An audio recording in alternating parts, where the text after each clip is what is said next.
Hello and welcome to a panel discussion about the New Hampshire Driving Towards Zero project. My name is Kimberley Haas. Today I'm joined by three panelists, three very distinguished guests. I'm so happy to have each of you on the program today. Welcome, gentlemen. Thank you. I'll have you each start by introducing yourself. I'll have you, Chris, go first. Okay, my name is Chris Clement. I am the Commissioner of the Department of Transportation. And Chris Pope, and I'm the Director of the Division of Homeland Security and Emergency Management here in the state. Bob Quinn, and I'm the Director of the State Police. Well, welcome. Of course, the purpose of this discussion today is to talk about safe driving habits in New Hampshire, and of course the NHDTZ project, which people can learn more about at nhdtz.com. Maybe we could start with you by having you tell us a little bit about your involvement in the project and some of the critical emphasis areas. Great, thank you. This project started some months back and really started as a grassroots campaign among states across the country when we started looking at the number of highway fatalities and crashes that we had on any given year. And we came together as states and then here as local state agencies to look at ways that we could really attack the problem that we had with issues relating to traffic fatalities and crashes.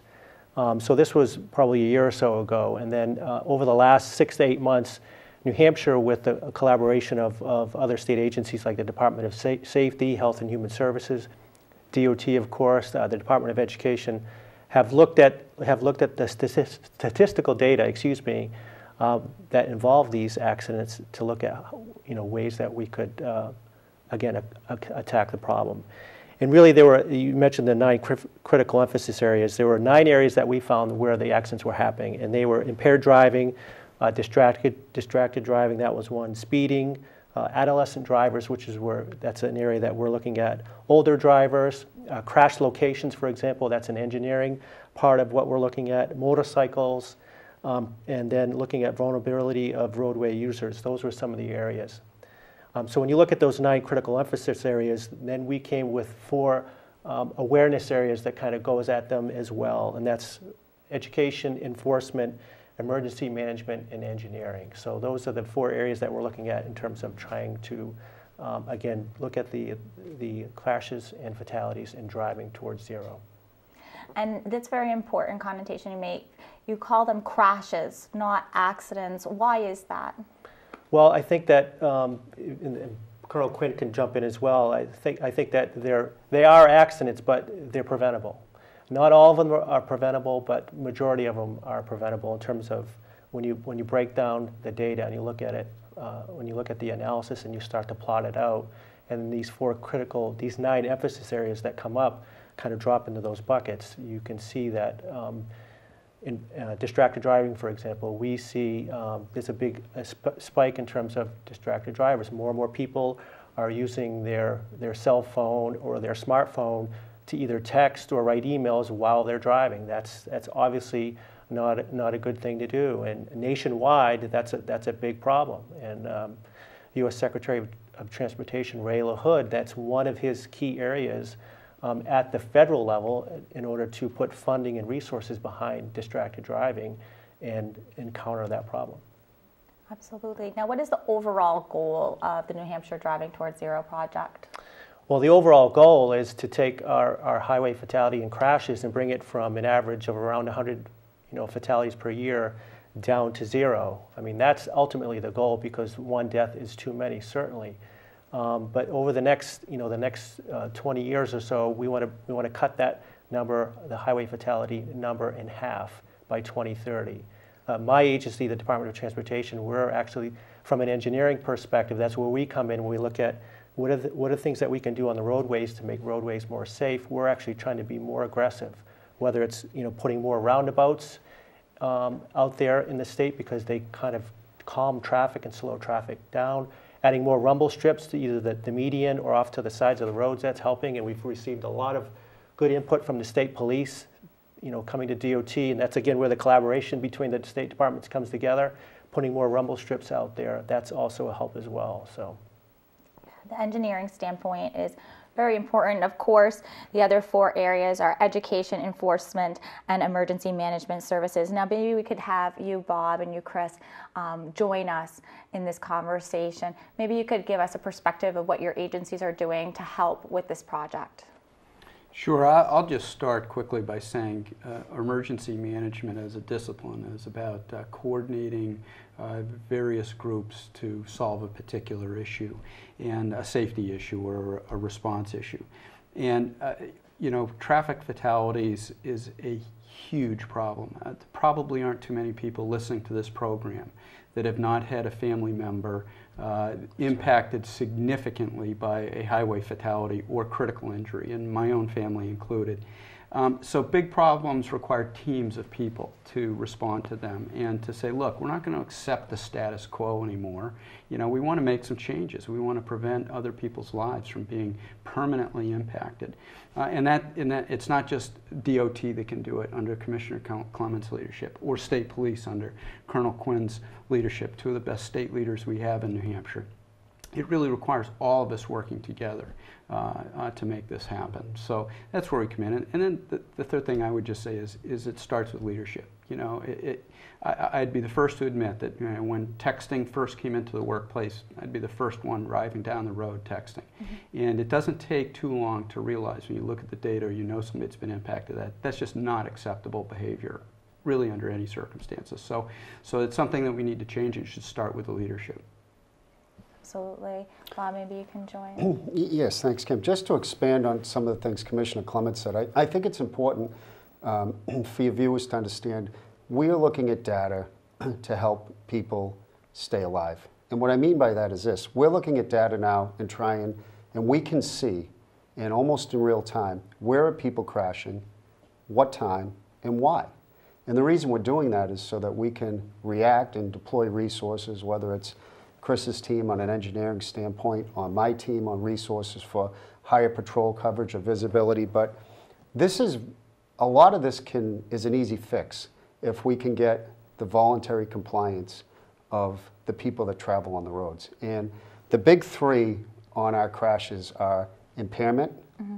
distraction, and speed. And sometimes it's a combination.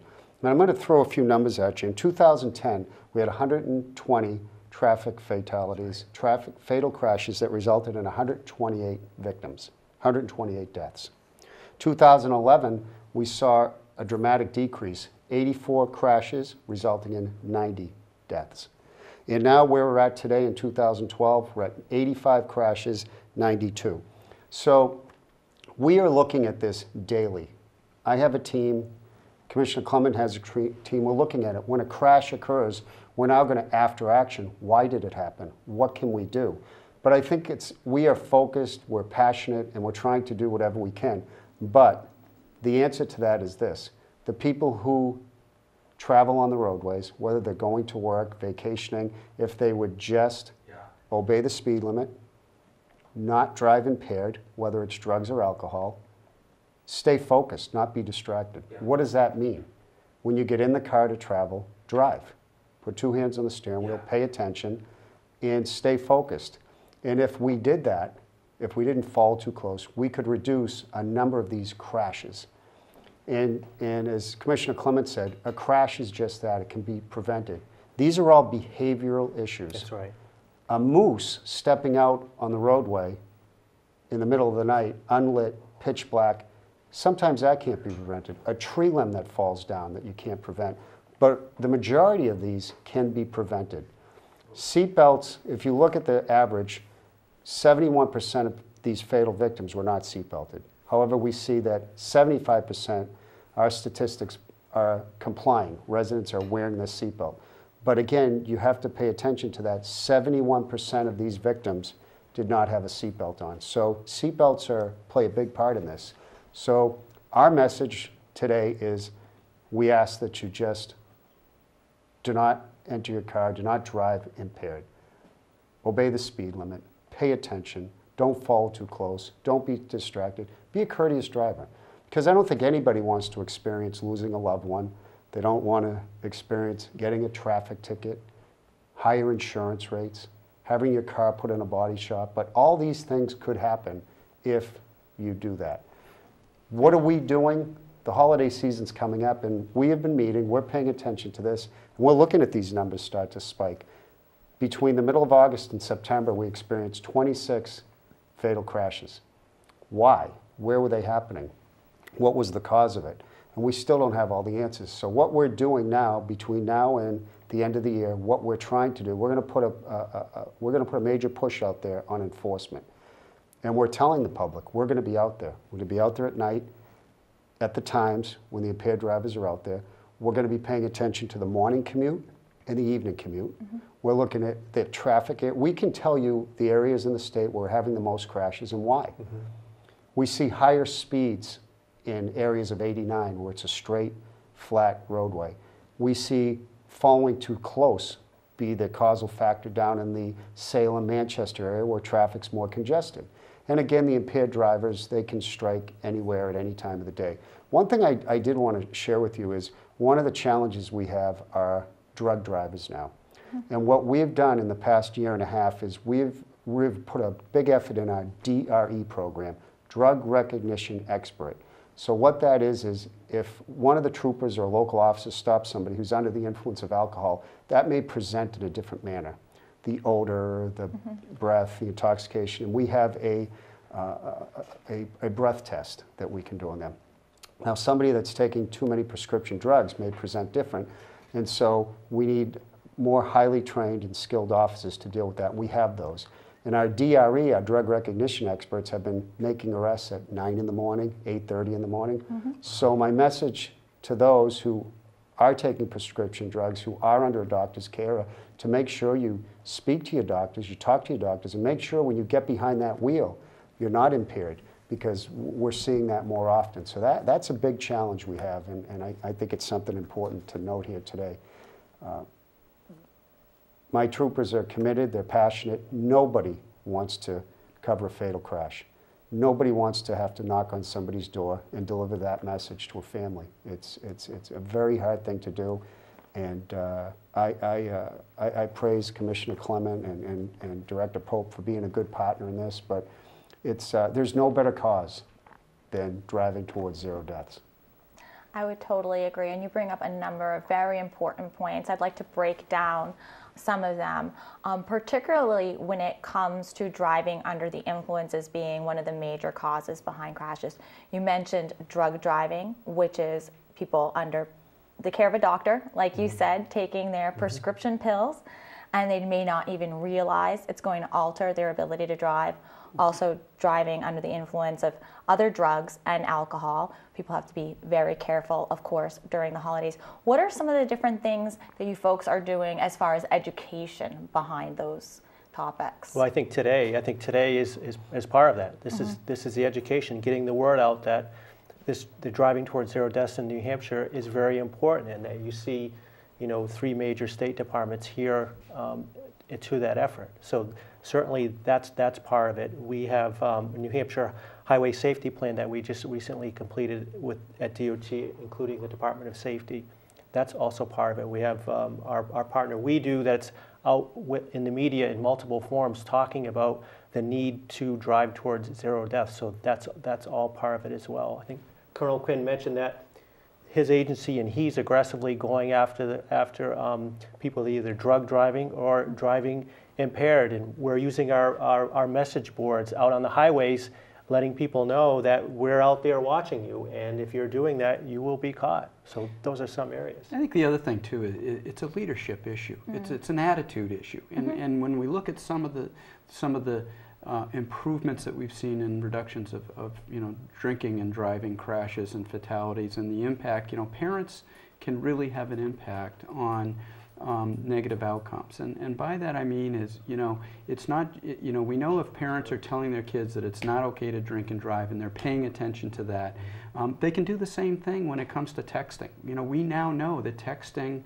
and driving leads to crashes, and so parents should be every bit as concerned about their son or daughter or husband or wife for that matter to not text and drive or use their cell phone inappropriately when driving. And I think we tend to think that you know, we take a lot of that for granted, but the fact is that a parent that is talking to their kids about it, or talking to their spouse about it, or their parents about it, that makes a difference, and that alone will reduce some of these crashes. Because, you know, if somebody's spoken to you about it, and you're in your car and you have your cell phone in your hand and you're thinking about texting, you know, you're going to think about the fact that somebody has said it's not appropriate, and that ultimately will make a difference. And I would also add to that, if you're riding in a vehicle and the driver is texting, it's okay to tell the driver, hey, you know, I'm uncomfortable with you texting and driving. Pay attention to the road. That's an acceptable thing to do. It's not going to end a friendship or whatever. So, you know, those are some really easy things to do, and that's part of the message that we're trying to jointly make to the public. Oh yeah, as you mentioned, distracted driving was right behind Colonel Quinn's first offense as far as number of fatal crashes go, and also speeding is going to be the other thing. And a lot of times it's in combination with all three. Now, it is okay for people, not just within a family unit, but within a workforce, within a society, to say, put down the cell phone or slow down a little bit, I'm feeling uncomfortable. And certainly, you know, with the holidays coming up and parties and stuff like that going on, it's okay to take away somebody's keys if they've had too much to drink. And that's really about personal responsibility and changing society. It's very similar to the conversations that people had many years ago about driving under the influence in general, and a lot of the rules that have changed. What are some of the things that you've seen that have made a significant change or difference in the mentality of other people you're working with? Well, I'll start just by saying I think it's some of the things that we talked about, and it's the recognition that no individual or no supervisor in a work setting or no leader in whatever role they're in has to feel like they're trying to solve this whole problem. Right. You know, you think about the influence that you have in your area of responsibility. If it's a parent, it's pretty obvious you're responsible for your family or your kids, and start there, and start with yourself. Mm-hmm. And lead by example. If the kid sees you texting, they'll figure it's okay to text. Well, the fact may be that, you know, and people assume because I'm an experienced driver and I'm maybe 40 or older in some cases, that, you know, I can drive okay and text because I'm a more experienced driver. But even, you know, we know that even that is not true. So, and certainly in an inexperienced driver's hands, that texting piece is big. So it's an attitude shift. It's people saying, you know, it's not okay for this many people to be dying on our highways. Mm-hmm. It is just not acceptable. You know, and I think one of the things one message that I think I'd like to deliver is, I have to do this myself. I mean, while I'm a state trooper, it's equally as dangerous for me. And it's something, I think it is a culture change. And I don't think the average person realizes just how far their vehicle travels as they look down. Mm-hmm. Currently today, it's illegal to text and drive. However, I think that dialing those numbers, not looking at the road, plugging in an address in your GPS are equally as dangerous. And it is time that your eyes are not on the road in front of you. You can't react to the car in front of you that brakes, to the bicyclist that may be traveling on the edge of the road. So it's just, the message is clear, pay attention. Just pay attention to what you're doing. Driving should be more important than the phone call, than answering that message, than returning the call. But I think it's something that, you know, it's how our vehicles have turned into like mobile offices. And, you know, none of us want to get in an accident, so we just have to really, I think the education is key. I don't think the average person realizes that how far and how fast their vehicle travels when they look down, when they're looking in their lap to hit those numbers. So that's the message that I think really needs to get out there, is it's dangerous. Mm-hmm.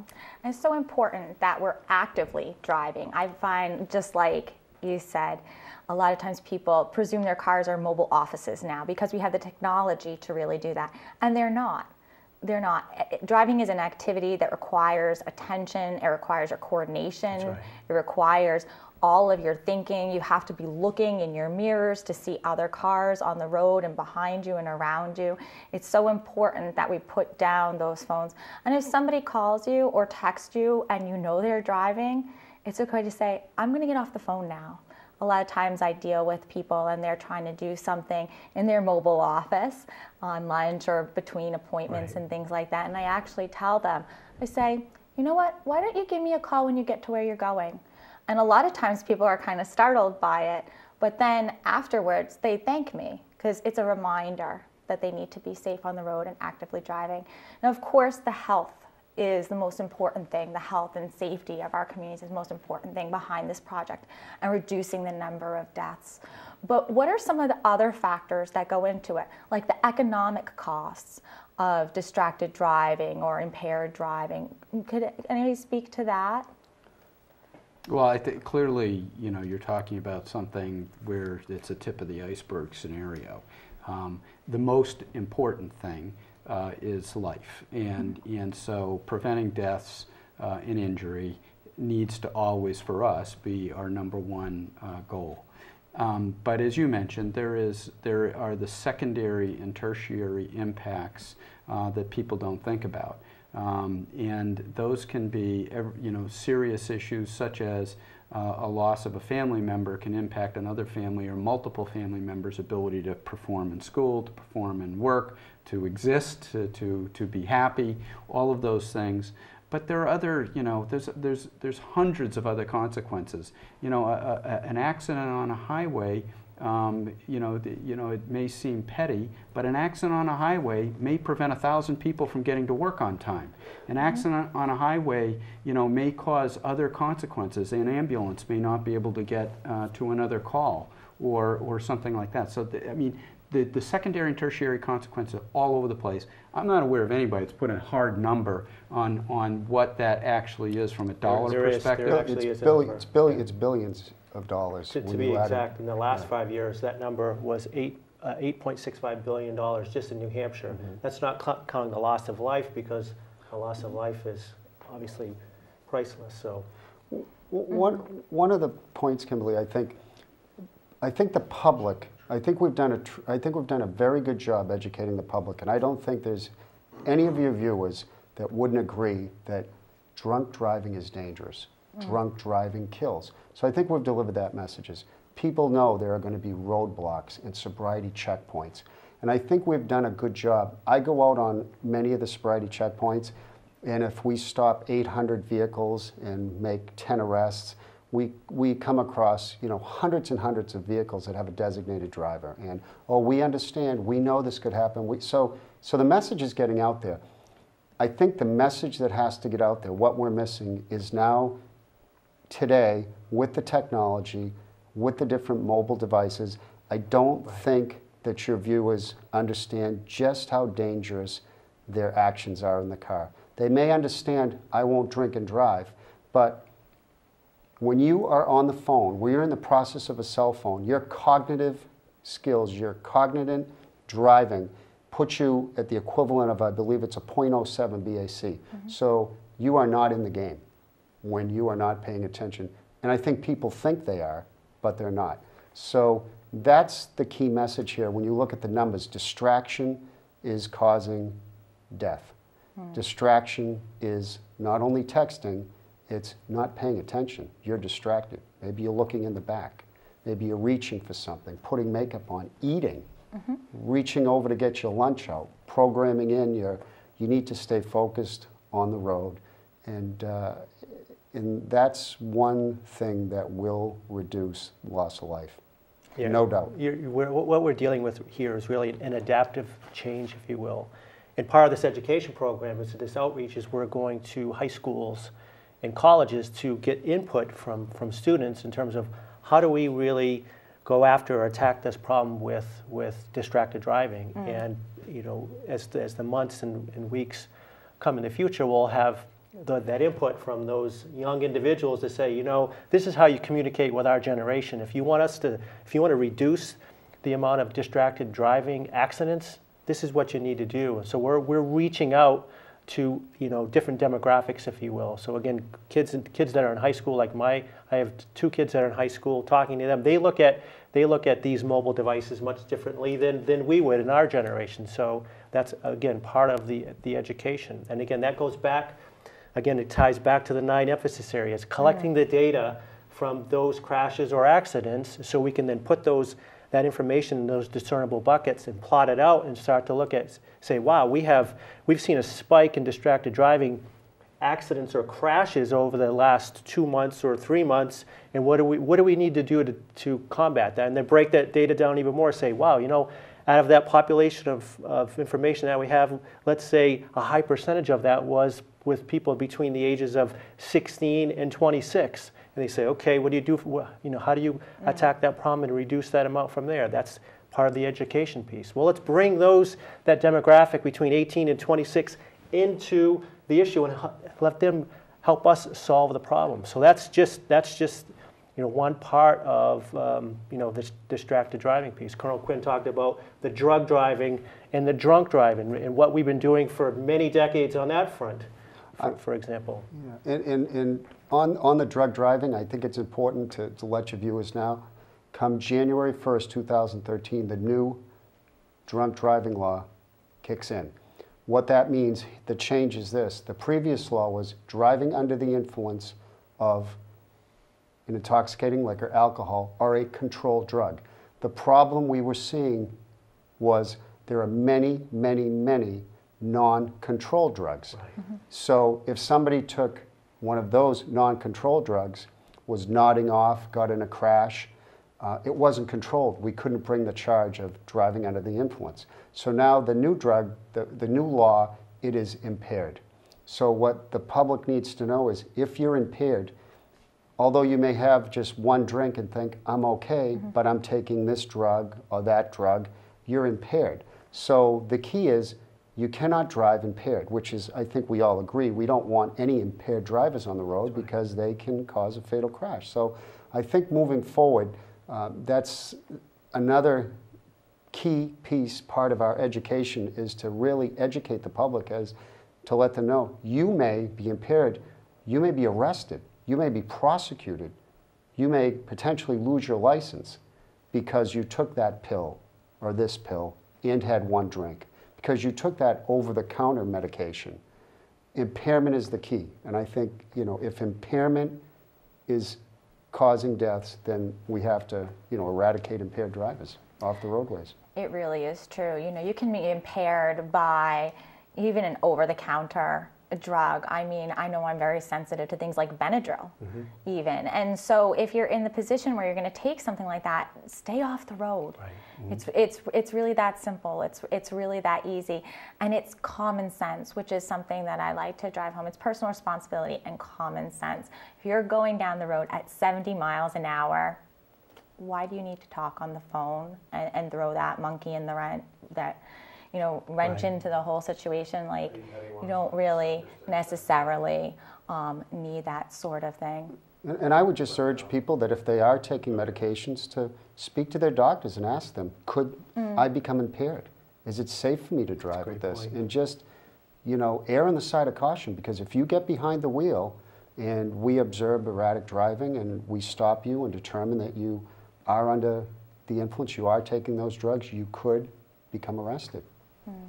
Now let's talk a little bit about some of the other laws that are in place, like the move over law. I was hoping that somebody could speak about that. Colonel Quinn? Well, essentially what the move over law, to break it down, is this. If you're traveling on the highways and you see an emergency vehicle, if you see the lights, you see whether it's a crash or an officer has a vehicle pulled over or it's a work zone, you see people working in the road, try and move to the left, reduce your speed, move over. Sometimes you can't always move over, but just reduce your speed, pay attention, and if at all possible, move over. Why? Because it's safe. And these people that are working out on the side of the road, whether it's a tow truck operator or a state trooper or a DOT employee or an EMS worker, they all have families, and nobody wants to get hit by a car. And, but on the other hand, we don't want your move to become dangerous to the driver. But if you're paying attention, if you're looking ahead, if you can perceive these things in the roadway, the problem comes when people are looking down at their phone, and the next thing they look up and there's a fireman in the road or a police officer. So the distraction is paramount. Pay attention, stay focused. we see in the message boards, stay focused, stay alert. Right. Now, of course, these aren't all of the emphasis areas for the New Hampshire Driving Towards Zero project. And again, I urge everybody who is watching today to go to the website, nhdtz.com, and check out all of the information that's there and take the pledge. The memory wall is really fabulous and very moving. You know, there are other things like older drivers and motorcycle and vulnerable roadway users as well that are part of this. Does anybody want to mention those two topic areas before we wrap up today? Well, I think I'll take on the motorcyclist, for example. I myself drive a motorcycle, and I still don't understand, even this day and age, why nobody would not wear a helmet. I mean, that's one area. If you're going to drive a motorcycle, I know we're the live free or die state, but wear a helmet. I mean, that's number one. Wear the protective equipment. I think that's paramount. But when you're on a motorcycle, you have to be even more alert in terms of your surrounding, in terms of what's going on. You've got to be looking ahead, side, back, because you don't know what's coming at you. Especially when you're looking at distracted driving today. I know just personally, where I live in a college town, and driving through the college town, there have been many instances where I'm driving through the town where I see cars coming at me, and the individuals are looking down at something. So I suspect it's some type of mobile device. I mean, that's one area. Also, I think for motorcyclists, we need to all slow down and obey the speed limits. I think that's another aspect. Certainly, you're vulnerable when you're on a motorcycle. So slowing down, wearing your protective equipment, that's important. Certainly, a helmet doesn't hurt. And I know Colonel Quinn probably has the statistics in terms of how many deaths we see a year for motorcyclists that don't wear helmets. So that's my piece on motorcycles. Is there anything else you'd like to add, Chris? Just, I think most adults use cars every day or almost every day, and there's a complacency that builds in when you're used to a piece of equipment. A jackhammer operator gets used to operating a jackhammer.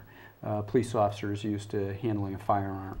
A motor vehicle is every bit as dangerous as a complex piece of construction equipment or a firearm. It has the ability to injure people. It's very unforgiving, and just the mass of the vehicle, the weight of the vehicle traveling, means that your ability to change a bad decision is diminished. So recognize that. Leave those safe distances, respect what the piece of equipment that you're operating, and again, I'm a big believer in take responsibility for what is in your own control, and I think it's an attitude issue, and we can all do a better job, and all of us know we can do a better job just operating our own vehicles. You're a great leader and a great example. Bob, is there anything else you'd like to add before we wrap up? I just want to thank you for delivering the message, because I think while we can do a lot, the most important piece is if you can get the message out and we can actually change somebody's behavior who's watched this show. I just want to end with this. We will be out there in full force. We'll be out there. We'll have aerial speed enforcement. We'll have motorcycles, we'll have laser patrols, we'll have sobriety checkpoints, but we're telling people that ahead of time. But what we want is to prevent a death. It isn't about raising revenue, it isn't about writing tickets. We hear that all the time. It's about stopping people that are going over 100 miles an hour, stopping people that are driving through red lights intoxicated, stopping people that aren't looking ahead and slam into the back of another car. I think everybody wants to be safe on our roadways. Nobody wants to get hurt. No one wants to lose a loved one. And when we do have a fatal car crash and the cars go by, everybody looks over and you can see, that they feel terrible for what's happened.